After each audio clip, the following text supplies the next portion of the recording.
Hello and welcome back to 10 with Zen. My name's Helen Woodward and I'm an advisor at Zen Educate.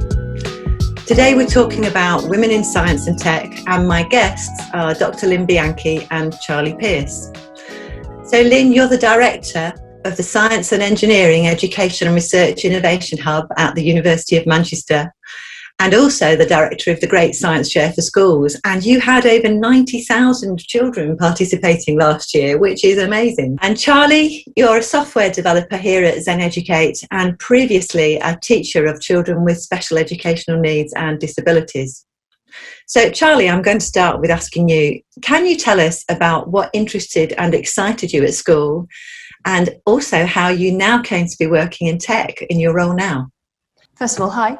It's a bit of a long, convoluted story, really. At school, I liked technology type stuff. I'm not big on maths personally. I find sort of logic and maths quite hard. Yeah, I wasn't really encouraged too much in school to kind of go down the science route at all, really.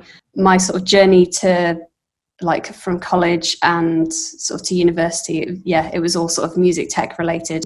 I was very, very lucky to have the support of my parents in that way, because they never went to uni or anything, but they just wanted me to enjoy what I did. And I think having that support is really, really important.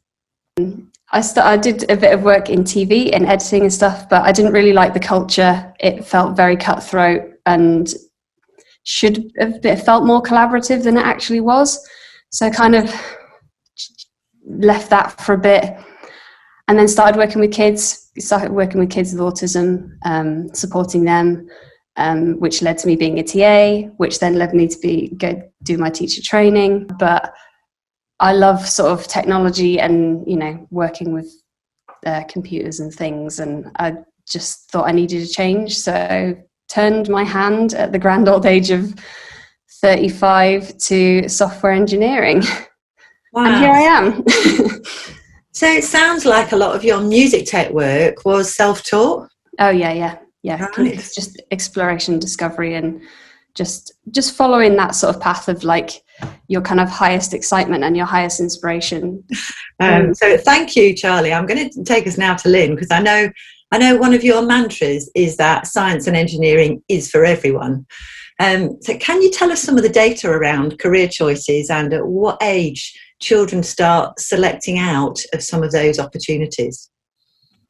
Sure. Thanks ever so much, Helen, and to Zen to invite me onto this podcast. It's very exciting. It's a great time of year for us to be having this conversation as well, as we're running up to the Great Science Share for Schools this June. But you're quite right to focus in on, the career choices that children make. And I suppose we wouldn't expect young children to be making choices about careers because, it's a long time off, isn't it, if you're in a primary school. But actually the evidence from King's College, there's a piece of work that's been done by Professor Louise Archer, and it's all around science capital, and this has been out for a few years now, and it was interesting to read that actually children nowadays are making those choices about whether to stay in STEM or not to have an identity with STEM. That's really the way to say it. They affiliate with STEM or they don't affiliate with STEM, and those choices can start as young as 8. So that, so in the past there's been a lot, as we know, around, outreach activity and careers type work happening in secondary school. But actually that's too late. I think because our culture actually, Charly, has changed and our young children have got older much sooner. And they're quite wise little characters nowadays. Just having 3 daughters myself, I know how quickly they grow up just through those junior years. That's when we've got to catch them. That's when we've got to catch their interests. An experience of a high quality experience for science and engineering in the primary years is essential, not because we just want to churn lots of scientists and engineers out or more children into, making a choice later on to take a degree in STEM, but to have a choice to say science is for me, or actually I've tried it, but I feel more aligned to something else. But if you don't get that rich opportunity, you're not going to manage to make that informed choice. That's really interesting, and as young as 8 is almost shocking, isn't it, actually, because you realise that unless you really open up those inclusive opportunities very early on and give those messages really, really early on, children and young people can, without knowing it, actually kind of, as you say, not identify with science and engineering subjects.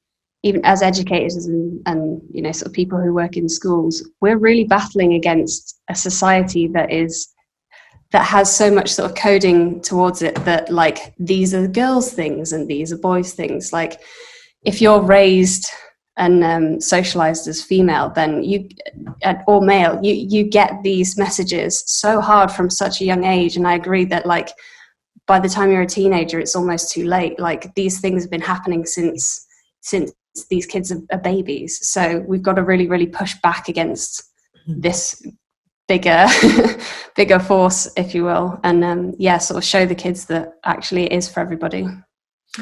It's not just about the children. I think more so nowadays it's also about the family as a whole, because those conversations are happening every day around the breakfast table, if we have one anymore. But your parents are such a massive influence to the way that you think. Can I be this? Can I be that? What do you think? And if the family haven't got a rich science capital and knowledge of science and what the diversity of careers that are out there now, which are just so different to when we grew up. So I think family, school and child are a really powerful, well, that is the mix, isn't it? That's what we've got to get right. Charly, so I want to ask you, what would your message be to young people who are interested in a career in tech but just not confident in their abilities? I really think that sort of representation is really, really important. So if you can, and you find someone who you feel sort of reflects or looks like you or seems like you in that field, and like follow them on social media and find out about their journey, and like, you know, reach out and sort of find a sort of community that can help and support. Like I sort of said, like, if you're sort of socialized female or like socialized male, you've got sort of different things to work against. So being aware that there's this code is really, really helpful, because if you think, well, people say that this thing isn't for me, but I like it, so it is for me. Having that sort of little mantra and belief, I think, really, really helps. Okay, so that sounds like, you know, if you can, seek out a role model and a mentor and get in touch with them. Okay. And again, I'm wondering if that's something that schools need to be perhaps more aware of, or more active in kind of creating those possibilities for links and mentors. Some children have them naturally through their families, don't they? And actually some children just don't. That's right. I think you're right. It was interesting, a piece of work that we did a few years back now with some Manchester and Stockport schools, and they created a project called Science for Families. And one of the first things they did was audit the playground. So it wasn't even about reaching out that far into, where are our industry links and how we're going to make contact with this engineering company or that science and tech company, but it was actually saying, who's bringing our children to school today?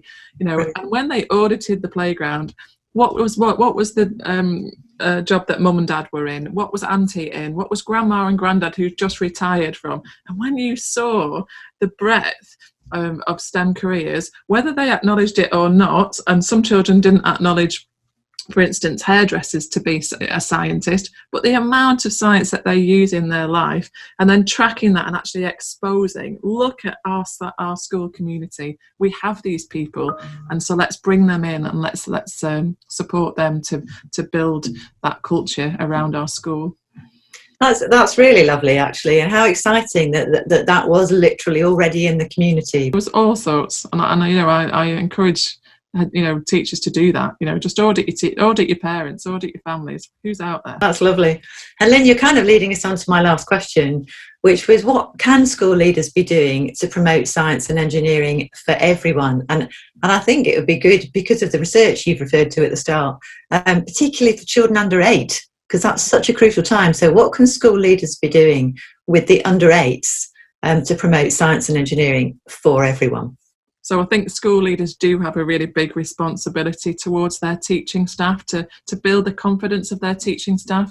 Our primary schools are full of amazing teachers, but they've not all got a science background. They've not all got a strong level of confidence in their own capabilities within science and engineering. And I think some more time given to professional development around that really will help. It's something that's gone off the radar in the past few years due to the pressures of literacy and numeracy and safeguarding.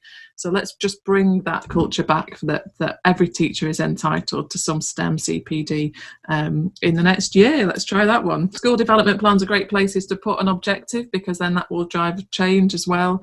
And that will also mean that we do it together, that no teacher's having to carry this by themselves. Science subjects leaders are great to have, but having a whole school culture and really putting science on the map for a year or two will really just bolster and invigorate opportunities.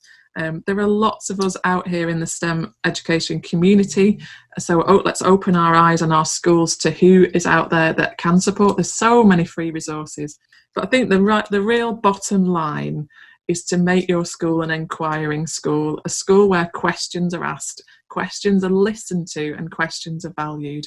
Now, I haven't said questions are always answered, because that's not always possible, but valuing children's questions, giving them the choice and decisions, it'll come back to what Charly said. She had interests and curiosities, and perhaps they weren't embraced and listened to enough at her in those formative years.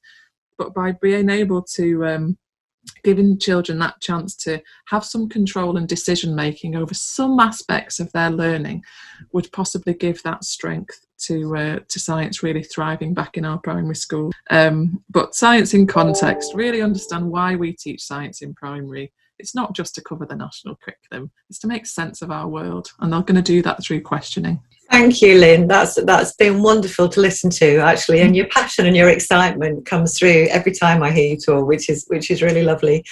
Lynne, I'm just going to ask you to really quickly tell us, how can schools join the Great Science Share this year? Oh, I'm so pleased that you've asked me that. Yeah, so the Great Science Share for Schools is an annual campaign. It's a UK-wide campaign, but actually it's even gone beyond the shores of the UK now, which is amazing. It kicks off on the week of the 3rd of May with a series of 6 weeks of resources, and then we culminate on the 15th of June. And lots of people are saying at the moment, how do I get involved? Well, the first thing to do is register. Register on the Great Science Share website, www.greatscienceshare.org. Then you'll get lots of information. But the key to it all is don't try and bite off too much. Do what's feasible. It's just about doing a bit more science in this time between May and June, celebrating it with us all on the 15th of June. We've got lots of live lessons and resources that are there direct into the classroom. I can't tell you how exciting it is. All free, and there are hundreds of thousands of children involved this year, which is just amazing. Thank you so much for being our guests today, Lynne and Charly. It's been great talking with you both, so thank you. Thanks. For our listeners, we always follow up our podcasts with a blog post summarising the main themes and with key links to help you find out more. So I'll say thank you once more to our guests. Thank you again to our listeners for joining us on 10 with Zen, and enjoy the rest of your day. Thank you for listening to 10 with Zen. If you'd like to book staff for your school in London, Birmingham or Manchester, do visit zeneducate.com to find out more. Mention 10 with Zen to our team for 50% off the first 2 days of your short-term booking or long-term role.